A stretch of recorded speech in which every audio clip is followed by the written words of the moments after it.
Exclusive visuals ನೋಡ್ತಾ ಇದ್ದೀರಾ. Darshan gang ಅಂದರೆ ನೀನು ಅವ್ರನ್ನ ಕೋರ್ಟ್ಗೆ ಕರ್ಕೊಂಡು ಹೋಗ್ತಾ ಇದ್ದಾರೆ ಅಂತ ಅನ್ಸುತ್ತೆ. ಒಟ್ಟಾರೆ ಈ ಕೇಸ್ನಲ್ಲಿ ಜಗ್ಗು ದಾದಾಗೆ ಸಂಕಷ್ಟ, ದರ್ಶನ್ಗೆ ಸಂಕಷ್ಟ ತಪ್ಪಿದ್ದಲ್ಲ. ಬಹಳ ಕ್ಲಿಯರ್ ಕಟ್ ಕೇಸ್ ಅಂತ ಅನ್ನಿಸ್ತಾ ಇದೆ. ಮೇಲ್ನೋಟಕ್ಕೆ ಸಾಕಷ್ಟು ಸಾಕ್ಷ್ಯ ಸಂಗ್ರಹ ಆಗಿದೆ. ನೀವು ನೋಡ್ತಾ ಇರೋದು ದರ್ಶನ್ ಆ್ಯಂಡ್ ಟೀಮನ್ನು ಕರ್ಕೊಂಡು ಹೋಗ್ತಾ ಇರೋವಂಥದ್ದು. ಈ ಹಿಂದೆ ನಾವು ನೋಡಿದ್ರೆ ಬೆಳಗ್ಗೆ ಒಂದು ಮಾಹಿತಿ ಬರ್ತಾ ಇತ್ತು, ನಾನು ನನ್ನ ಕಾರಲ್ಲೇ ಬರ್ತೀನಿ ಅಂತ ಅವರು ಹೇಳ್ತಾ ಇದ್ದಂಥದ್ದು. ಈಗ ಆರೋಪಿ ಆದ ಮೇಲೆ ಕಾನೂನಿನ ಎದುರು ಎಲ್ಲರೂ ಒಂದೇನೆ, ಅದು ದರ್ಶನ್ ಇರಬಹುದು ಅಥವಾ ಯಾವುದೇ ಸಾಮಾನ್ಯ ಮನುಷ್ಯ ಇರಬಹುದು, ತಪ್ಪು ಮಾಡಿದ್ದಾರೆ ಅನ್ನುವಂಥ ಆರೋಪ ಬಂದ ಮೇಲೆ ಪ್ರತಿಯೊಬ್ಬರು ಕೂಡ ಒಂದೇ ಅನ್ನುವಂಥದ್ದಾಗುತ್ತೆ ಕಾನೂನಿನ ಎದುರು. ನೋಡ್ತಾ ಇದ್ದೀರಿ ಅಧಿಕಾರಿಗಳು ದರ್ಶನ್ ಆ್ಯಂಡ್ ಟೀಮನ್ನು 13 ಜನರ ಟೀಮನ್ನು ಕರ್ಕೊಂಡು ಹೋಗ್ತಾ ಇರುವಂಥದ್ದು.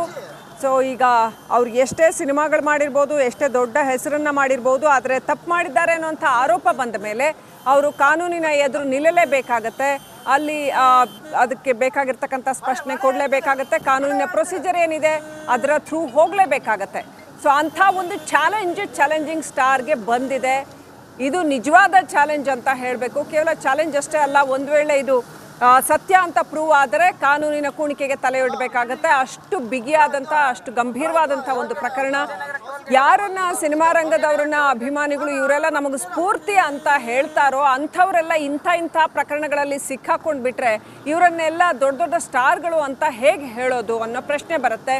ಜನಸಾಮಾನ್ಯರು ಇಂಥ ಕೇಸಲ್ಲಿ ಸಿಕ್ಕಾಕೊಂಡ್ರೆ ನೂರಾರು ಜನ, ಸಾವಿರಾರು ಜನ ಹೇಳ ಹೆಸರಿಳಿದ ಹಾಗೆ ನರಳ್ತಾರೆ, ಕಾನೂನಿನ ಕೋಳಕ್ಕೆ ತಲೆ ಒಡ್ಡಬೇಕಾಗತ್ತೆ. ಆದರೆ ಇಂಥ ಸೂಪರ್ ಸ್ಟಾರ್ಗಳು ಹೀಗೆ ತಪ್ಪು ಮಾಡಿದ್ರೆ ಸಮಾಜಕ್ಕೆ ಏನು ಸಂದೇಶ ಹೋಗುತ್ತೆ ಅನ್ನೋವಂಥದ್ದು. ಬೇಕಾದಷ್ಟು ಸಿನಿಮಾಗಳು, ಸೂಪರ್ ಹಿಟ್ಗಳು ಕೊಟ್ಟು ರಿಯಲ್ ಲೈಫಲ್ಲಿ ಈ ಥರದ್ದೆಲ್ಲ ಅನಾಹುತಗಳು ಮಾಡ್ಕೊಳ್ತಾರಾ ಅನ್ನೋ ಪ್ರಶ್ನೆ ಬರುತ್ತೆ. ಕಾನೂನಿಗೆ ಅನುಗುಣವಾಗಿ ನಡ್ಕೊಳ್ಬೇಕಲ್ವಾ? ಕನಿಷ್ಠ ಪಕ್ಷ ನೆಲದ ಕಾನೂನು ಏನು ಅಂತ ನಡಿ ಈಗ ಶುರು ಮಾಡೋಣ.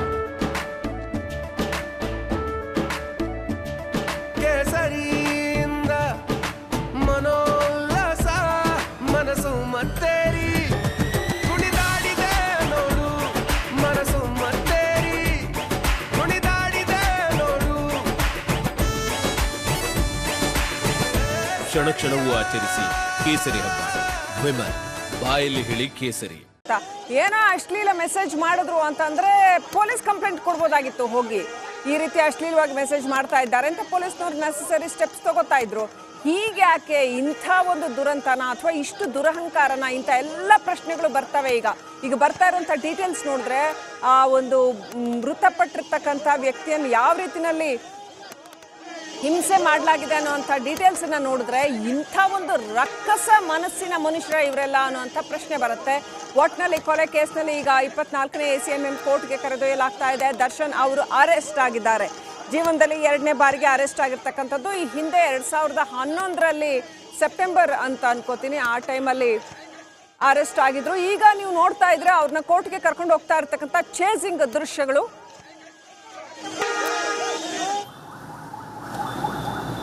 ಅಪ್ಡೇಟ್ ಪಡ್ಕೊಳ್ಳೋಣ. ಪ್ರತಿನಿಧಿ ನಾಗರಾಜ್ ಕನೆಕ್ಟ್ ಆಗಿದ್ದಾರೆ. ನಾಗರಾಜ್, ದರ್ಶನ್ ವಿಚಾರದಲ್ಲಿ ಕಾನೂನಿನ ಕೋಟಲೆಗಳು, ಸಂಕಷ್ಟಗಳು ಹೊಸ ವಿಚಾರ ಅಲ್ವೇ ಅಲ್ಲ. ಆದರೆ ಈ ಸಾರಿಯದ್ದಂತೂ ಖಂಡಿತವಾಗ್ಲೂ ಇದು ಮಿತಿ ಮೀರಿದ ಒಂದು ಧಾರ್ಷ್ಟ್ಯ ಅಂತ ಹೇಳ್ಬೋದು.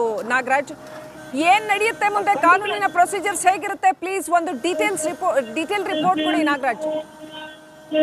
ಖಂಡಿತ ಶ್ರೀಲಕ್ಷ್ಮಿ, ಏನು ಹಿಂದೆ ಅವರ ಮೊದಲ ಪತ್ನಿ ವಿಜಯಲಕ್ಷ್ಮಿ ಮೇಲೆ ಹಲ್ಲೆ ಮಾಡಿ ಜೈಲನ್ನ ಸೇರಿದ್ರು. ಅದಾದ ಬಳಿಕ ಒಂದಷ್ಟು ಪ್ರಕರಣಗಳಲ್ಲಿ ಅವರ ಹೆಸರು ತಳುಕು ಹಾಕೊಂಡಿತ್ತು. ಅದು ಜೆಟ್ಲ್ಯಾಗ್ ನಲ್ಲಿದ್ದ ಪಬ್ನಲ್ಲಿ ಆದಂತ ಪ್ರಕರಣ ಇರ್ಬೋದು, ಅಥವಾ ಏನು ಅವರ ಮನೆ ಮುಂದೆ ನಾಯಿಗಳು ಒಬ್ಬರಿಗೆ ಕಚ್ಚಿದ್ದಂತ ಪ್ರಕರಣ ಇರ್ಬೋದು. ಈ ಎಲ್ಲ ಪ್ರಕರಣಗಳಲ್ಲೂ ಎಲ್ಲ ಒಂದ್ ಕಡೆ ಅವ್ರಿಗೆ ಇದ್ದಂತ ಗರಿಷ್ಠ ಶಿಕ್ಷೆ ಪ್ರಮಾಣ 7 ವರ್ಷಗಳವರೆಗೂ ಅಷ್ಟೇ ಇತ್ತು. ಆದ್ರೆ ಈಗ ಏನು ಅವ್ರು ಸಿಗಾಕೊಂಡಿದ್ದಾರೆ, ಇಲ್ಲಿ ಪ್ರಮುಖವಾಗಿ 3 ಸೆಕ್ಷನ್ಗಳನ್ನ, IPC ಸೆಕ್ಷನ್ಗಳನ್ನ ಅವ್ರ ಮೇಲೆ ಹಾಕಲಾಗುವಂಥದ್ದು. ಅದರಲ್ಲಿ ಪ್ರಮುಖವಾಗಿ ಏನು ಅಲ್ಲಿಂದ ರೇಣುಕಾ ಸ್ವಾಮಿಯನ್ನ ಕಿಡ್ನಾಪ್ ಮಾಡಲಾಗುತ್ತೆ. ಇದಕ್ಕೂ ಸಹ IPC 364 ಜೀವಾವಧಿ ಶಿಕ್ಷೆ ಇರ್ತಕ್ಕಂಥದ್ದು. ಜೊತೆಗೆ ಏನು ಆತನನ್ನ ಬಂದು ತೀವ್ರವಾಗಿ ಹಲ್ಲೆ ಮಾಡಿ ಆತನನ್ನ ಕೊಲೆ ಮಾಡಲಾಗುತ್ತೆ. IPC ಸೆಕ್ಷನ್ 302 ಹಾಕಿದ್ದಾರೆ. ಇದಕ್ಕೂ ಸಹ ಏನು ಜೀವಾವಧಿ ಶಿಕ್ಷೆ, ಗರಿಷ್ಠ ಜೀವಾವಧಿ ಶಿಕ್ಷೆ ಇರ್ತಕ್ಕಂಥದ್ದು. ಜೊತೆಗೆ ಸಾಕ್ಷ್ಯನಾಶ, IPC ಸೆಕ್ಷನ್ 201 ಅಡಿಯಲ್ಲಿ ಸಾಕ್ಷ್ಯನಾಶದ ಸೆಕ್ಷನ್ ಕೂಡ ಹಾಕಿರ್ತಕ್ಕಂಥದ್ದು. ಈ ಹಿನ್ನೆಲೆಯನ್ನ ನೋಡ್ತಾ ಇದ್ರೆ ಎಲ್ಲೋ ಒಂದ್ ಕಡೆ ಏನು ದರ್ಶನ್ ಅವ್ರಿಗೆ ಅವ್ರು ಇದುವರೆಗೂ ಏನ್ ಕಾನೂನು ಸಂಕಷ್ಟಗಳನ್ನ ಎದುರಿದ್ರು ಅದೆಲ್ಲದಕ್ಕೂ ದೊಡ್ಡದಾದ ಕಾನೂನು ಸಂಕಷ್ಟವನ್ನ ಈಗ ಎದುರಿಸ್ತಾ ಇರ್ತಕ್ಕಂಥದ್ದು. ಅದರಲ್ಲೂ ಏನ್ ಪ್ರಮುಖವಾಗಿ ಈ ಒಂದು ಅವರನ್ನ ನೋಟಿಸ್ ಕೊಟ್ಟು ವಿಚಾರಣೆಗೆ ಕರೆಸ್ಕೊಂಡು ಅರೆಸ್ಟ್ ಮಾಡುವಂತ ಪ್ರಕ್ರಿಯೆ ಆಗಿರೋದಲ್ಲ, ಪೊಲೀಸರು ಖುದ್ದು ಹುಡುಕೊಂಡು ಮೈಸೂರಿಗೆ ಹೋಗುವಂಥದ್ದು. ಯಾಕಂತಂದ್ರೆ ಪೊಲೀಸರ ಬಳಿ ಅಷ್ಟು ಸಾಲಿಡ್ ಆಗಿ ಎವಿಡೆನ್ಸ್ಗಳು ಸಿಗ್ತವೆ. ಏನು ಫಸ್ಟ್ 3 ಆರೋಪಿಗಳು ಬಂದು ಸರೆಂಡರ್ ಆಗ್ತಾರೆ. ಇಲ್ಲಿ ಒಂದಷ್ಟು ಗುಮಾನಿ ಬರುತ್ತೆ ಪೊಲೀಸರಿಗೆ, ಯಾಕೆ ಈ ರೀತಿಯಾಗಿ ಬಂದು ಇವರು ಸರೆಂಡರ್ ಆಗ್ತಾ ಇದ್ದಾರೆ ಅಂತೇಳಿ. ಕೂಡಲೇ ಪೊಲೀಸರು 3 ತೀವ್ರವಾಗಿ ವಿಚಾರಣೆ ಮಾಡ್ತಾರೆ. ಆ ಸಂದರ್ಭದಲ್ಲಿ ಇನ್ನೂ 4 ಜನರ ಹೆಸರು ಹೇಳುವಂಥದ್ದು. ಒಟ್ಟು 7 ಜನರನ್ನ ಮತ್ತೆ ವಿಚಾರಣೆಗೆ ಒಳಪಡಿಸಿದಾಗ ನಟ ದರ್ಶನ್ ಹೆಸರು ಮುನ್ನೆಲೆಗೆ ಬರುತ್ತೆ. ದರ್ಶನ್ ಹೆಸರು ಮುನ್ನೆಲೆಗೆ ಬಂದಂತ ಗುರುತಿಸಿಕೊಂಡಿರ್ತಕ್ಕಂಥದ್ದು. ಹೀಗಾಗಿ ಎಷ್ಟು ಮಾಡಬೇಕಾದ್ರೆ ಪೊಲೀಸರ ಬಳಿ ರೈಟ್. Thank you Nagaraj ಡೀಟೇಲ್ಸ್ಗಾಗಿ.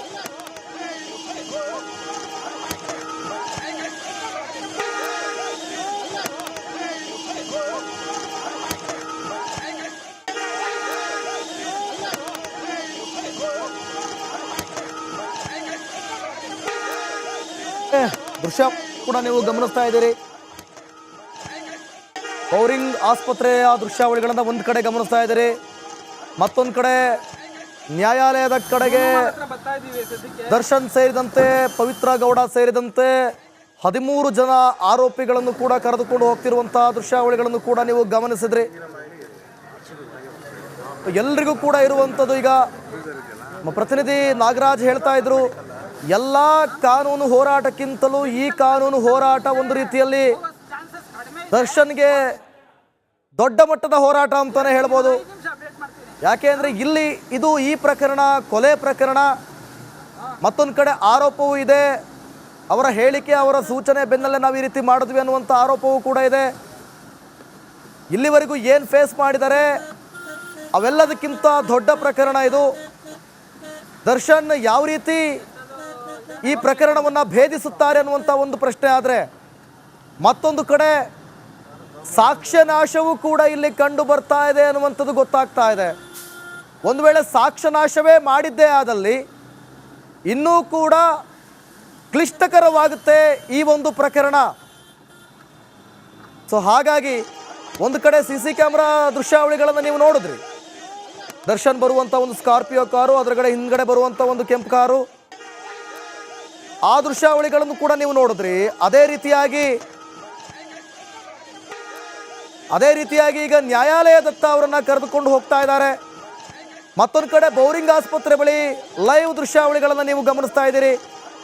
ಅಲ್ಲೂ ಕೂಡ ಬಿಗಿ ಭದ್ರತೆಯನ್ನು ಒದಗಿಸಲಾಗಿದೆ. 3 KSRP ತುಕಡಿಯನ್ನು ನಿಯೋಜಿಸಲಾಗಿದೆ.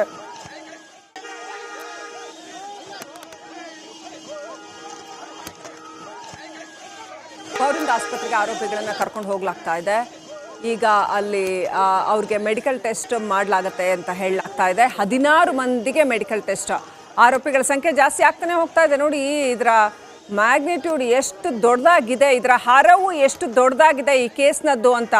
16 ಮಂದಿ ಆರೋಪಿಗಳು ಅಂತ ಹೇಳಲಾಗ್ತಾ ಇದೆ. ಅಂತಂದರೆ ಎಷ್ಟು ಧಾರ್ಷ್ಟ್ಯ ಇರಬೇಕು, ಒಬ್ಬ ಹುಡುಗನನ್ನು ಈ ರೀತಿಯಾಗಿ ಕೊಲೆ ಮಾಡುವ ಹಂತಕ್ಕೆ ಹೋಗ್ತಾರೆ, ಸಾಯಿಸುವ ಹಂತಕ್ಕೆ ಹೋಗಿದೆ ಇಡೀ ಘಟನೆ ಅಂತಂದರೆ. ಅದರಲ್ಲಿ 16 ಜನಕ್ಕೆ ಇವೆಲ್ಲವೂ ಗೊತ್ತಿದೆ ಅಂತಂದರೆ ಇನ್ನು ಹೇಗಿರ್ಬೇಕು ಇವರ ಮನಸ್ಥಿತಿ ಅನ್ನುವಂಥ ಪ್ರಶ್ನೆ ಬರುತ್ತೆ. ಇದು ಹೌದೋ ಅಲ್ವೋ ಅನ್ನೋದು ಕೋರ್ಟಲ್ಲಿ ಪ್ರೂವ್ ಆಗಬೇಕು, ಸಾಕ್ಷಿಗಳು ತನಿಖೆ ಮುಖಾಂತರ ಪ್ರೂವ್ ಆಗಬೇಕು. ಆದರೆ ಈ ಕ್ಷಣಕ್ಕಂತೂ ನಿಜಕ್ಕೂ ಇಡೀ ಕರ್ನಾಟಕ ಬೆಚ್ಚಿ ಬೀಳೋ ಅಂಥ ಒಂದು ಪ್ರಕರಣ ಇದು.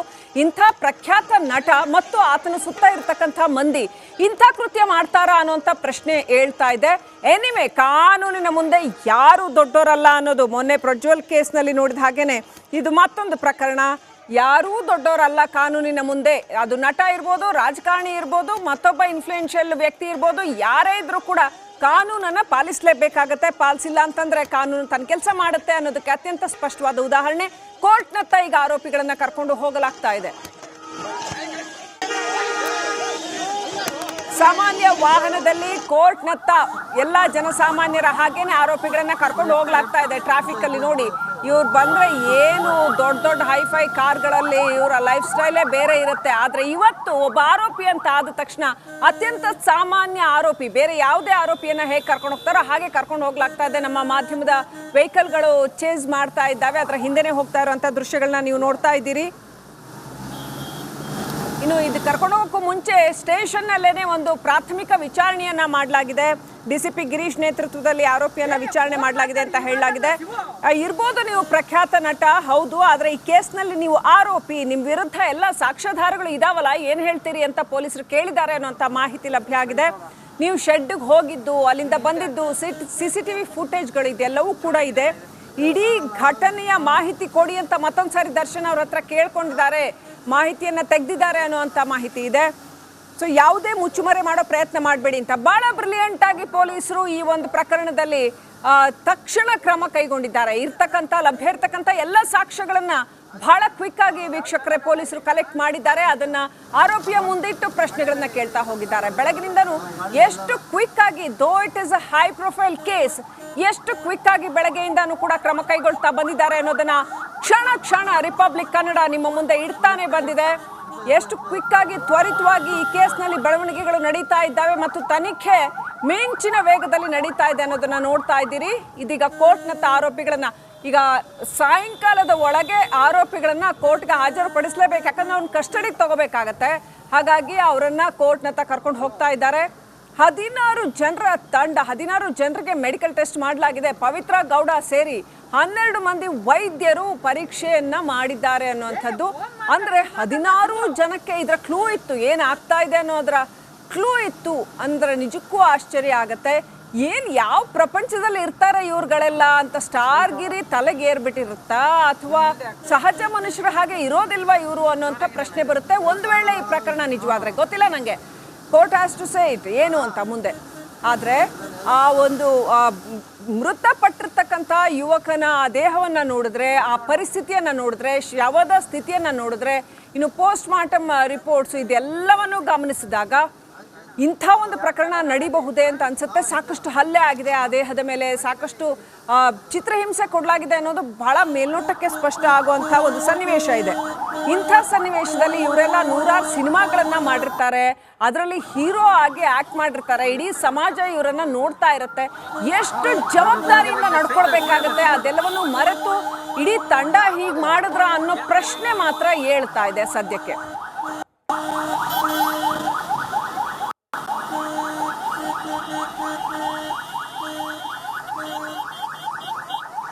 ಜೊತೆನಲ್ಲೇ ಅಲ್ಲಿ ಚೇಸಿಂಗ್ ಅಲ್ಲಿ ನಮ್ಮ ಪ್ರತಿನಿಧಿ ನಾಗರಾಜ್ ಕೂಡ ಸಾಕ್ತಾ ಇದ್ದಾರೆ.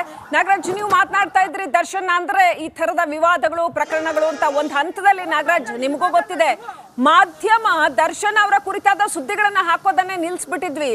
ಯಾಕಂತಂದ್ರೆ ಅವ್ರ ಬಗ್ಗೆ ಇಂಥದ್ದೊಂದು ಸುದ್ದಿ ಬಂತು, ಹೇಳಿದ್ವಿ, ಅದು ನಮ್ಮ ಕರ್ತವ್ಯ, ಯಾರ ಬಗ್ಗೆ ಬಂದರೂ ಹೇಳ್ತೀವಿ. ಹೇಳಿದ ತಕ್ಷಣ ಇಡೀ ಮಾಧ್ಯಮದ ಮೇಲೆ ಕೋಪ ಮಾಡ್ಕೊಳ್ಳೋ ಅಂಥದ್ದು, ಇಡೀ ಮಾಧ್ಯಮನೇ ರಿಜೆಕ್ಟ್ ಮಾಡುವಂಥದ್ದು, ಈ ಥರದ್ದೆಲ್ಲ ಘಟನೆಗಳು ನಡೆದಾಗ ಒಂದು ಹಂತದಲ್ಲಿ ಸ್ಟಾಪ್ ಮಾಡಬೇಕಾಯ್ತು ನಾಗರಾಜ್. ಈಗ ಮತ್ತೆ ಅವ್ರನ್ನ ಫಾಲೋ ಮಾಡಬೇಕಾಗಿರೋದು ಏನು ಹೇಳೋದು, ಕರ್ಮ ಅಂತ ಹೇಳ್ಬೇಕು. ಯಾಕಂತಂದ್ರೆ ದಟ್ಸ್ ಅವರ್ ಡ್ಯೂಟಿ. ರಾಜ್ಯದ ಜನತೆಗೆ ಏನು ನಡೀತಾ ಇದೆ ಅನ್ನೋದನ್ನ ತಿಳಿಸೋದು ನಮ್ಮ ಕರ್ತವ್ಯ ಅದು. ನಾಗರಾಜ್, ಚೇಸಿಂಗ್ ಅಲ್ಲಿ ಇದ್ದೀರಿ, ಈಗ ಮುಂದಿನ ಕಾನೂನಿನ ಪ್ರಕ್ರಿಯೆ ಹೇಗಿರುತ್ತೆ?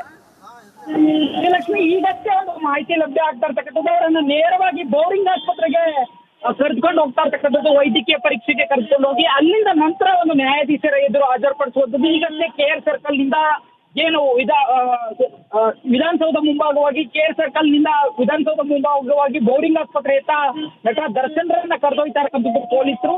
ಇನ್ನು ಈ ಒಂದು ಪ್ರಕರಣದಲ್ಲಿ ಹೇಳೋದಾದ್ರೆ ನಟ ದರ್ಶನ್ಗೆ ನಿಜಕ್ಕೂ ಬಹಳ ದೊಡ್ಡ ಸಂಕಷ್ಟ. ಸುಲಭಕ್ಕಂತೂ ಅವರಿಗೆ ಜಾಮೀನು ಸಿಗೋ ಸಾಧ್ಯತೆಯು ಕಡಿಮೆ ಇದೆ ಅಂತೇಳಿ ಪೊಲೀಸ್ ಮೂಲಗಳು ಹೇಳ್ತಾ ಇರ್ತಕ್ಕಂಥದ್ದು. ಯಾಕಂದ್ರೆ ಅವರು ಅಪರಾಧ ಅಲ್ಲಿ ಭಾಗಿಯಾಗಿರೋದಕ್ಕೆ CCTV ಎವಿಡೆನ್ಸ್ ಇರ್ಬೋದು, ಜೊತೆಗೆ ಅವರ ಅದೇ ಟೈಮಲ್ಲಿ ಅವರ ಮೊಬೈಲ್ ಜೊತೆಯಲ್ಲಿ ಅಲ್ಲಿದ್ದಂತ ಟವರ್ ಡಂಪ್ ಲೊಕೇಶನ್ ಇದ್ದು ಬಹಳ ಸ್ಪಷ್ಟವಾಗಿ ದೃಢೀಕರಿಸ್ತಾ ಇದೆ. ಹೀಗಾಗಿ ಅವರನ್ನ ನೇರವಾಗಿ ಬಂಧನ ಮಾಡ್ಲಿಕ್ಕೆ ನಾವು ಮೈಸೂರಿಗೆ ತೆರಳಬೇಕಾಯ್ತು ಅಂತೇಳಿ ಪೊಲೀಸ್ ಮೂಲಗಳು ಹೇಳ್ತಾರೆ. ಈ ಒಂದು ಪ್ರಕರಣದಲ್ಲಿ ಚಾರ್ಜ್ ಶೀಟ್ ಸಲ್ಲಿಕೆ ಮಾಡಿ, ಚಾರ್ಜ್ ಶೀಟ್ ಸಲ್ಲಿಕೆ ಆದ ಅಂತವಷ್ಟೇ ಅವರಿಗೆ ಜಾಮೀನು ಸಿಗೋ ಸಾಧ್ಯತೆ ಇರ್ತಕ್ಕಂಥದ್ದು. ಅದು ಏನು ಅವ್ರದ್ದು ಏನು ಪಾತ್ರ ಇಲ್ಲ ಅಂತ ಈ ಸಂದರ್ಭದಲ್ಲಿ ಚಾರ್ಜ್ ಶೀಟ್ ಸಲ್ಲಿಕೆ ಆದ್ರೂ ಸಹ ಅವ್ರ ಜಾಮೀನು ಸಿಗೋ ಸಾಧ್ಯತೆಗಳು ತೀರಾ ಕಡಿಮೆ ಆದ್ರೆ ಇಲ್ಲಿ ಪ್ರಮುಖವಾಗಿರ್ತಕ್ಕಂಥ ಪ್ರಶ್ನೆ ಏನಂತಂದ್ರೆ ಯಾರೋ ಅವ್ರಿಗೆ ಬೇಕಾದ ಒಬ್ಬ ಪವಿತ್ರ ಗೌಡ ಅವ್ರಿಗೆ ಅಶ್ಲೀಲ ಸಂದೇಶಗಳನ್ನ ಕಳಿಸ್ತಾ ಇದ್ರೆ ಪೊಲೀಸರಿಗೆ ಒಂದು ಆತ ಹೋಗಿ ಖುದ್ದು ದೂರು ನೀಡಿದ್ರೆ 2 ಗಂಟೆಯಲ್ಲಿ ತೆಗೆದುಕೊಂಡು ಬಂದು ಆತ ನಮ್ಗೆ ಏನು ಕಾನೂನು ಕ್ರಮ ತೆಗೆದುಕೊಳ್ಬೇಕು ಅದನ್ನು ಪೊಲೀಸರು ತೆಗೆದುಕೊಳ್ತಾ ಇದ್ರು, ಯಾವುದೇ ತಡ ಮಾಡ್ತಾ ಇರಲ್ಲ. ಯಾಕಂತಂದ್ರೆ ದರ್ಶನ್ ಒಬ್ಬ ಸೆಲೆಬ್ರಿಟಿ, ಹೀಗಾಗಿ ಪೊಲೀಸರು ಯಾವುದೇ ತಡ ಮಾಡ್ತಾ ಇರ್ಲಿಲ್ಲ. ಆದ್ರೆ ಇಲ್ಲಿ ದರ್ಶನ್ ಕಾನೂನನ್ನ ಕೈಗೆತ್ಕೊಂಡು ಒಬ್ಬ ವ್ಯಕ್ತಿಯನ್ನ ಕಿಡ್ನಾಪ್ ಮಾಡಿಸ್ಕೊಂಡು ಬಂದು ಮನಸೋಇಚ್ಛೆ ಹಲ್ಲೆ ಮಾಡಿ ಜೊತೆಗೆ ಆತನನ್ನ ಕೊಲೆ ಮಾಡಿ ಅದನ್ನ ಸಾಕ್ಷ್ಯವನ್ನ ಮುಚ್ಚಾಕಕ್ಕೆ ಪ್ರಯತ್ನ ಪಟ್ಟಿರ್ತಕ್ಕಂಥದ್ದು ನಿಜಕ್ಕೂ ಒಬ್ಬ ರೋಲ್ ಮಾಡಲ್ ಆಗ್ಬೇಕಾಗಿದ್ದಂತ ವ್ಯಕ್ತಿ ಈ ರೀತಿಯ ನೀಚ ಕೃತ್ಯಕ್ಕೆ ಇಳಿದಿರ್ತಕ್ಕಂಥದ್ದು ನಿಜಕ್ಕೂ ಕನ್ನಡ ಚಿತ್ರರಂಗ ಯಾವ ಗತಿಗೆ ಇದು ದೊಡ್ಡ ಹೊಡೆತ ಆಗಿ ಆಗೋ ಎಲ್ಲಾ ಸಾಧ್ಯತೆಗಳಿರ್ತಕ್ಕಂಥದ್ದು. ಯಾಕಂತಂದ್ರೆ ಕನ್ನಡ ಚಿತ್ರರಂಗದಲ್ಲಿ ಸಾಕಷ್ಟು ನಟರು ತಮ್ಮ ಕ್ಯಾರೆಕ್ಟರ್ ಇಂದಾಗಿ ಸಾಕಷ್ಟು ಗುರುತಿಸಿಕೊಂಡು ಹೆಸರನ್ನ ಮಾಡಿದಂತ ಚಿತ್ರರಂಗ. ಆದ್ರೆ ಇಲ್ಲೊಬ್ಬ ವ್ಯಕ್ತಿ ಕೊಲೆಯನ್ನ ಮಾಡಿದಾನೆ, ತನ್ನ ಏನು ಕೊಲೆಯನ್ನ ಮಾಡಿ ಅದನ್ನು ಮುಚ್ಚಾಕೋ ಪ್ರಯತ್ನ ಪಟ್ಟಿದ್ದಾರೆ ಅಂದ್ರೆ ನಿಜಕ್ಕೂ ಇದು ದೊಡ್ಡ ದುರದೃಷ್ಟಕರ ಸಂಗತಿ. ಇನ್ನೇನು ಕೆಲವೇ ಕ್ಷಣಗಳಲ್ಲಿ ಬೋರಿಂಗ್ ಆಸ್ಪತ್ರೆಯನ್ನ ರೀಚ್ ಆಗುವಂಥದ್ದು. ಬೋರಿಂಗ್ ಆಸ್ಪತ್ರೆ ರೀಚ್ ಆದ ಕೂಡಲೇ ವೈದ್ಯಕೀಯ ಪರೀಕ್ಷೆಯನ್ನು ನಡೆಸಿ ಇಲ್ಲಿಂದ ನೇರವಾಗಿ ನ್ಯಾಯಾಧೀಶರ ಎದುರು ಹಾಜರುಪಡಿಸುವಂತ ಪ್ರಕ್ರಿಯೆ ಆಗುವಂಥದ್ದು. ಇನ್ನೇನು ಈಗ ಇಂಡಿಯನ್ ಎಕ್ಸ್ಪ್ರೆಸ್ ಸರ್ಕಲ್ ಇಂದ ಮುಂದೆ ಹೋಗ್ತಾ ಇದ್ದು ಕೇವಲ 3 ರಿಂದ 4 ನಿಮಿಷದಲ್ಲಿ ಬೋರಿಂಗ್ ಆಸ್ಪತ್ರೆಯನ್ನ ದರ್ಶನ್, ಪವಿತ್ರ ಗೌಡ ಸೇರಿದಂತೆ ಒಟ್ಟು 13 ಆರೋಪಿಗಳು ಏನಿದ್ರೆ ಅವರು ರೀಚ್ ಆಗುವಂಥದ್ದು. ಶ್ರೀಲಕ್ಷ್ಮಿ, ನಾಗರಾಜ್, ಕೇಸ್ಗಳು ಸೆಕ್ಷನ್ಗಳು ಯಾವ್ಯಾವ ಸೆಕ್ಷನ್ಗಳು ಬೀಳುತ್ತೆ ಮತ್ತು ಅವುಗಳ ಪ್ರಾಮುಖ್ಯತೆ ಏನು, ಎಷ್ಟರ ಮಟ್ಟಿಗೆ ಬೇಲ್ ಸಿಗೋ ಸಾಧ್ಯತೆ ಇದೆ ಅಥವಾ ಸಿಗದೇ ಇರೋ ಸಾಧ್ಯತೆ ಇದೆ, ಯಾವ ಸೆಕ್ಷನ್ ಬೀಳುತ್ತೆ ಅನ್ನೋದ್ರ ಆಧಾರದ ಮೇಲೆನೆ ಎಷ್ಟು ಗಂಭೀರ ಆಗುತ್ತೆ ಪ್ರಕರಣ ಅನ್ನೋದು ನಿರ್ಧಾರ ಆಗುತ್ತೆ. Please take us through it. Srilakshmi, ಈಗಾಗಲೇ ಹೇಳಿದಂತೆ ಏನು ಮೊದಲಿಗೆ ರೇಣುಕಾಸ್ವಾಮಿ ಶವ ಪತ್ತೆಯಾದಾಗ ಅಪರಿಚಿತ ಶವ ಸಿಕ್ಕಿದೆ ಅಂತೇಳಿ, ಬಟ್ ಅದ್ರ ಮೇಲ್ಮೈಲ್ ಅಂದ್ರೆ ಶವ ಸಿಕ್ಕಿದಾಗ ಶವ ಇದ್ದಂತ ಪರಿಸ್ಥಿತಿಯನ್ನ ತೂಕಟ್ಟೆ ಒಂದು ಅವಲೋಕಿಸಿ ಈ ಒಂದು ಪ್ರಕರಣದಲ್ಲಿ ಯಾರೋ ಈತನನ್ನ ಕೊಲೆ ಮಾಡಿ ಇಲ್ಲಿ ತಂದು ಸಾಕ್ಷ್ಯವನ್ನ ನಾಶ ಮಾಡುವ ಉದ್ದೇಶದಿಂದ ಇಲ್ಲಿ ಬಿಸಾಡಿ ಹೋಗಿದ್ದಾರೆ ಅಂತೇಳಿ ಬಹಳ ಸ್ಪಷ್ಟವಾಗಿ ಗೊತ್ತಾಗಿತ್ತು. ಈ ಹಿನ್ನೆಲೆಯಲ್ಲಿ IPC ಸೆಕ್ಷನ್ 302 ಹಾಗೇನೆ IPC ಸೆಕ್ಷನ್ 201 ಅಡಿಯಲ್ಲಿ FIR ಅನ್ನ ಮೂಲವಾಗಿ FIR ಕಾಮಾಕ್ಷಿಪಾಳ್ಯ ಠಾಣೆಯಲ್ಲಿ ದಾಖಲಾಗುತ್ತೆ. ಆದ್ರೆ ಅದಾದ ಬಳಿಕ ಒಂದಷ್ಟು ಬೆಳವಣಿಗೆಗಳಾಗ್ತವೆ. ಏನು ಈ ಒಂದು ಸಂಪೂರ್ಣವಾದಂತ ಕ್ರೈಮ್ ಅಥವಾ ಘಟನೆಯನ್ನ ಯಾವ ರೀತಿ ಕೃತ್ಯವನ್ನ ಎಸಗಲಾಯ್ತು ಅನ್ನೋದನ್ನ ಅನಾಲಿಸಿಸ್ ಮಾಡಿದಾಗ ಅಲ್ಲೂ ಸ್ಫೋಟಕ ವಿಚಾರಗಳು ಹೊರಗಡೆ ಬರ್ತವೆ. ಇದರಲ್ಲಿ ಕ್ರಿಮಿನಲ್ ಕಾನ್ಸ್ಪಿರಸಿ ಇದೆ, IPC ಸೆಕ್ಷನ್ 120B ಆಗ್ಬಹುದು, IPC ಸೆಕ್ಷನ್ 34 ಕಾಮನ್ ನಾನ್ ಕಾಂಗ್ರೆಸಬಲ್ ಅಫೆನ್ಸ್ಗೆ ಕಾಮನ್ ಆಗಿ ಒಂದು ಶಿಕ್ಷೆಯನ್ನು ನೀಡುತ್ತಾ IPC 34 ಆಗ್ಬಹುದು. ಜೊತೆಗೆ ಏನ್ ಕಿಡ್ನಾಪ್ ಮಾಡ್ಕೊಂಡು ಬರಲಾಗಿದೆ ಸೆಕ್ಷನ್ 364 ಆಗ್ಬಹುದು. ಈ ಎಲ್ಲ ಆಯಾಮಗಳು ಈಗ ತನಿಖಾಧಿಕಾರಿಗಳ ಮುಂದೆ ಬಂದಿರತಕ್ಕಂಥದ್ದು. ಅಲ್ಲದೆ ನಟ ದರ್ಶನ್ ಈ ಒಂದು ಪ್ರಕರಣದಲ್ಲಿ ಅಕ್ಯೂಸ್ಡ್ ನಂಬರ್ 2 ಆಗಿರೋದ್ರಿಂದ ನಿಜಕ್ಕೂ ದರ್ಶನ್ ಅವರು ಸದ್ಯದ ಮಟ್ಟಿಗೆ 6 ತಿಂಗಳ ಕಾಲ ಅವರು ಜೈಲಿಂದ ಹೊರಗೆ ಏನೇ ಕಾನೂನು ಹೋರಾಟಗಳನ್ನು ಮಾಡಿದ್ರು ಸಹ ಹೊರಗೆ ಬರೋ ಸಾಧ್ಯತೆ. All right, thank you Nagaraj.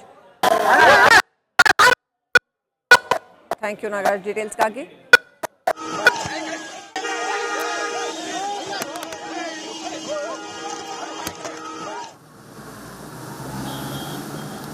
Darshan ಮತ್ತು ತಂಡವನ್ನು ಬೋರಿಂಗ್ ಹಾಸ್ಪಿಟಲ್ಗೆ ಮೆಡಿಕಲ್ ಎಕ್ಸಾಮಿನೇಷನ್ಗೆ ಕರ್ಕೊಂಡು ಹೋಗ್ತಾ ಇದ್ದಾರೆ. ಅಲ್ಲಿಂದ ಡೈರೆಕ್ಟ್ ಆಗಿ ಕೋರ್ಟ್ ಕರ್ಕೊಂಡು ಹೋಗ್ತಾರೆ. ಅಲ್ಲಿ ಹೋಗಿ ಕೋರ್ಟಲ್ಲಿ ನ್ಯಾಯಾಧೀಶರ ಎದುರು ಹಾಜರುಪಡಿಸ್ತಾರೆ. ಅಲ್ಲಿ KSRP ತುಕಡಿಗಳು ಬಂದಿರತಕ್ಕಂಥದ್ದು, ಹಾಗೆಯೇ ಒಬ್ಬ ಆರೋಪಿಯನ್ನು ಹೇಗೆ ಕರ್ಕೊಂಡು ಹೋಗ್ಬೇಕೋ ಹಂಗೆ ಕರ್ಕೊಂಡು ಹೋಗ್ತಾ ಇದ್ದಾರೆ. ನೋಡ್ತಾ ಇದ್ದಾರೆ, ಮಳೆ ಸುರಿತಾ ಇದೆ. ಆದರೆ ಕಾನೂನಿನ ಪ್ರಕ್ರಿಯೆ ಭಾಳ ಕ್ವಿಕ್ಕಾಗಿ ಆಗಬೇಕಾಗತ್ತೆ. ಇವತ್ತೇ ಕೋರ್ಟಲ್ಲಿ ಹಾಜರುಪಡಿಸಿ ಅವ್ರನ್ನ ಕಸ್ಟಡಿಗೆ ಪಡ್ಕೋಬೇಕಾಗತ್ತೆ. ಹಾಗಾಗಿ ಆ ದೃಶ್ಯಗಳನ್ನು ನಾವೀಗ ನೋಡ್ತಾ ಇದ್ದೀವಿ. ಭಾಳ ಕ್ವಿಕ್ಕಾಗಿ ಕೋರ್ಟ್ಗೆ ಹಾಜರುಪಡಿಸೋದಕ್ಕೆ ಅಂತ ಅಂದರೆ ಫಸ್ಟ್ ಮೆಡಿಕಲ್ ಎಕ್ಸಾಮಿನೇಷನ್ ಆಗಬೇಕಾಗತ್ತೆ. ಬೆಳಗ್ಗೆ ಹೇಳಲಾಗಿತ್ತು ಠಾಣೆಗೆ ವೈದ್ಯರನ್ನ ಕರೆಸಿ ದರ್ಶನ್ಗೆ ಮೆಡಿಕಲ್ ಎಕ್ಸಾಮಿನೇಷನ್ ಮಾಡಲಾಯಿತು ಅಂತ. ಆದರೆ ಈಗ 16 ಜನ ಆರೋಪಿಗಳ ತಂಡ ಇದೆ. ಅಲ್ಲಿ ಎಲ್ಲರಿಗೂ ವೈದ್ಯಕೀಯ ತಪಾಸಣೆ ಆಗಬೇಕಾಗತ್ತೆ. ಬೋರಿಂಗ್ ಹಾಸ್ಪಿಟಲ್ ಕಡೆ ಕರ್ಕೊಂಡು ಹೋಗ್ತಾ ಇದ್ದಾರೆ. ಅಲ್ಲಿ ಮೆಡಿಕಲ್ ಎಕ್ಸಾಮಿನೇಷನ್ ಆದ ತಕ್ಷಣ ಅವರನ್ನು ಕೋರ್ಟ್ಗೆ ಹಾಜರುಪಡಿಸಿ ಅನಂತರ ವಶಕ್ಕೆ ಪಡ್ಕೊಂಡು ಅನಂತರ ತನಿಖೆ ಮುಂದುವರಿಯುತ್ತೆ. ಏನೆಲ್ಲ ಸಾಕ್ಷ್ಯ ಸಂಗ್ರಹ ಈವರೆಗೂ ಆಗಿದೆಯೋ ಅದನ್ನೆಲ್ಲ ಅವರ ಮುಂದೆ ಇಟ್ಟು ಪ್ರಶ್ನೆ ಕೇಳಲಾಗುತ್ತೆ. ಈಗ ಆಲ್ರೆಡಿ ಒಂದು ಪ್ರೇಮಾಫೇಸಿ ಪೊಲೀಸ್ ಠಾಣೆಗಳಲ್ಲಿ ಒಮ್ಮೆ ವಿಚಾರಣೆ ಆಗಿದೆ. ಆದರೆ ಅದು ತನಿಖೆ ಆಗೋದಿಲ್ಲ. ತನಿಖೆ ಅಂತ ಆಗಬೇಕು ಅಂತಂದರೆ ಫಸ್ಟ್ ಕೋರ್ಟಲ್ಲಿ ಹಾಜರುಪಡಿಸಿ ಆನಂತರ ಅವ್ರನ್ನ ವಶಕ್ಕೆ ಪಡೆದು ಆನಂತರ ಅವ್ರನ್ನ ತನಿಖೆ ಮಾಡೋದಕ್ಕೆ ಆರಂಭ ಮಾಡ್ತಾರೆ. ಬೋರಿಂಗ್ ಹಾಸ್ಪಿಟಲ್ಗೆ ಕರ್ಕೊಂಡು ಹೋಗಿದ್ದಾರೆ. ಒಳಗಡೆ ಮೆಡಿಕಲ್ ಎಕ್ಸಾಮಿನೇಷನ್ಗೆ ಕರ್ಕೊಂಡು ಹೋಗಿದ್ದಾರೆ. ಅನಂತರ 16 ಜನಕ್ಕೆ ಸಾಕಷ್ಟು ಜನ ಇಡೀ ವೈದ್ಯರುಗಳ ತಂಡ ರೆಡಿ ಇರುತ್ತೆ. ಆ ತಂಡ ಮೆಡಿಕಲ್ ಎಕ್ಸಾಮಿನೇಷನ್ ಮಾಡಿದ ನಂತರದಲ್ಲಿ ಇವ್ರನ್ನ ಕೋರ್ಟ್ಗೆ ಕರ್ಕೊಂಡು ಹೋಗಲಾಗುತ್ತೆ. ನೋಡಿ, ಒಂದೇ ಒಂದು ದಿನದಲ್ಲಿ ಎಷ್ಟೆಲ್ಲ ನಡೆದು ಹೋಗುತ್ತೆ ಅಂತ, ಕಾನೂನು ಎಷ್ಟು ಬಿಗಿಯಾಗಿದೆ ಅನ್ನೋಂಥದ್ದನ್ನು ಜನ ಅರ್ಥ ಮಾಡ್ಕೊಳ್ಬೇಕು. ಕೇವಲ ಸಿನಿಮಾಗಳಲ್ಲಿ ಡಿಶುಮ್ ಮಾಡೋ ಅಂಥದ್ದು, ಹೀರೋಗಿರಿ ಮೆರೆಯುವಂಥದ್ದು ಸಾಕಾಗೋದಿಲ್ಲ. ನಿಜ ಜೀವನದಲ್ಲಿ ಹೀರೋ ಆದರೆ ಮಾತ್ರ, ನಿಜ ಜೀವನದಲ್ಲಿ ತಪ್ಪುಗಳನ್ನು ಮಾಡದೇ ಇದ್ದರೆ ಮಾತ್ರ, ಮಾಡಿದ್ರೆ ಮಾತ್ರ ಮನುಷ್ಯರು ಹೀರೋ ಆಗ್ತಾರೆ. ಪೊಲೀಸ್ ಸ್ಟೇಷನ್ನಿಂದ ಆಸ್ಪತ್ರೆ ಕಡೆಗೆ, ಬೌರಿಂಗ್ ಹಾಸ್ಪಿಟಲ್ ಕಡೆಗೆ ಹೋಗ್ತಾ ಇರೋಂಥ ದೃಶ್ಯಗಳನ್ನ ನೋಡ್ತಾ ಇದ್ದೀರಾ. ದರ್ಶನ್ ಅವ್ರನ್ನ ಕರ್ಕೊಂಡು ಹೊರಟಿದ್ದಂತಹ ದೃಶ್ಯಗಳಿದು. ಪೊಲೀಸ್ ಸ್ಟೇಷನ್ನಲ್ಲಿ ಒಂದು ರೌಂಡ್ ಪ್ರಾಥಮಿಕ ಹಂತದ ತನಿಖೆಯನ್ನು ಮಾಡಿರ್ತಾರೆ ಅಲ್ಲಿ. ಆ ನಂತರದಲ್ಲಿ ಅವ್ರನ್ನ ಹಾಸ್ಪಿಟಲ್ ಕಡೆ ಮೆಡಿಕಲ್ ಎಕ್ಸಾಮಿನೇಷನ್ಗೆ ಅಂತ ಕರ್ಕೊಂಡು ಹೋಗ್ತಾ ಇದ್ದಾರೆ. ಎಲ್ಲ ಕಡೆ ಜನ ಕಿಕ್ಕಿರಿದು ಸೇರಿದ್ದಾರೆ. ಎಲ್ಲೆಲ್ಲಿ ದರ್ಶನ್ ಅವ್ರನ್ನ ಕರ್ಕೊಂಡು ಹೋಗ್ತಾ ಇದ್ದಾರೋ ಎಲ್ಲ ಕಡೆ ಜನ ಕಿಕ್ಕಿರಿದು ಸೇರಿದ್ದಾರೆ. ಇವ್ರುಗಳಿಗೆ ನಮಗೊಂದು ಪ್ರಶ್ನೆ ಬರುತ್ತೆ ಸಹಜವಾಗಿ, ಆತ್ಮಸಾಕ್ಷಿ ಅನ್ನೋದು ಇರೋದಿಲ್ವಾ, ಇವ್ರಿಗೆ ಚುಚ್ಚೋದಿಲ್ವಾ, ಹಾಗಾದರೆ ಹೇಗಂದ್ರೆ ಹಾಗೆ ನಡ್ಕೋತಾರಾ, ಈ ಎಲ್ಲ ಪ್ರಶ್ನೆಗಳು ಬರುತ್ತೆ. ಲಕ್ಷಾಂತರ ಜನ ನಿಮ್ಮನ್ನು ಫಾಲೋ ಮಾಡುವಾಗ ಎಷ್ಟು ಜವಾಬ್ದಾರಿ ಇರಬೇಕು. ಕಾನೂನನ್ನು ಮೀರಿ ಯಾಕೆ ನಡ್ಕೋತೀರಾ? ನಿಮ್ಗೆ ಏನೇ ತೊಂದರೆ ಆಗಿರ್ಬೋದು, ಪೊಲೀಸರ ಹತ್ರ ಹೋಗ್ಬೋದಾಗಿತ್ತಲ್ಲ, ಕಂಪ್ಲೇಂಟ್ ಕೊಡ್ಬೋದಾಗಿತ್ತಲ್ಲ, ಈ ಥರ ಆಗ್ತಾ ಇದೆ ನನಗೆ ಅಂತ ಕಂಪ್ಲೇಂಟ್ ರಿಜಿಸ್ಟರ್ ಮಾಡ್ಬೋದಾಗಿತ್ತು. ಕಾನೂನನ್ನು ಕೈಗೆ ತಗೊಳ್ಳೋ ಕೆಲಸ ನೀವು ಯಾಕೆ ಮಾಡಿದ್ರಿ?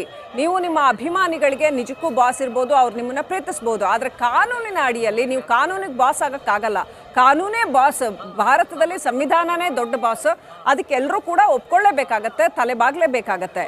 ದರ್ಶನ್ ಅವರನ್ನ ಸಹಜವಾಗಿ ಎಲ್ಲ ಆರೋಪಿಗಳ ಜೊತೆ ಆ ಜೀಪ್ನಲ್ಲಿ ಕರ್ಕೊಂಡು ಹೋಗ್ತಾ ಇರೋಂಥ ದೃಶ್ಯ. ಪೊಲೀಸ್ ಠಾಣೆಯಿಂದ ಬೌರಿಂಗ್ ಹಾಸ್ಪಿಟಲ್ ಕಡೆ ಕರ್ಕೊಂಡು ಹೋಗ್ತಾ ಇರೋಂಥ ದೃಶ್ಯ. ನಂತರ ಅಲ್ಲಿಂದ ಕೋರ್ಟ್ಗೆ ಹಾಜರುಪಡಿಸಲಾಗುತ್ತೆ. ಎಲ್ಲ ಕಡೆ ಜನ ಕಿಕ್ಕಿರಿದು ಸೇರಿದ್ದಾರೆ. ನ್ಯಾಯಾಧೀಶರು ಕೂಡ ಆಲ್ರೆಡಿ ಕೋರ್ಟ್ಗೆ ಬಂದಿದ್ದಾರೆ ಅಂತ ಹೇಳಲಾಗ್ತಾ ಇದೆ. ಇನ್ನೇನು ಬೌರಿಂಗ್ ಹಾಸ್ಪಿಟಲ್ ಮೆಡಿಕಲ್ ಎಕ್ಸಾಮಿನೇಷನ್ ಮುಗಿತಾ ಇದ್ದ ಹಾಗೆಯೇ ಕೋರ್ಟ್ಗೆ ಹಾಜರುಪಡಿಸಲಾಗುತ್ತೆ. ಈ ಹಿಂದೆ ಪೊಲೀಸರು ಪ್ರಾಥಮಿಕ ತನಿಖೆಯನ್ನ ಮಾಡಿದ್ದಾರೆ.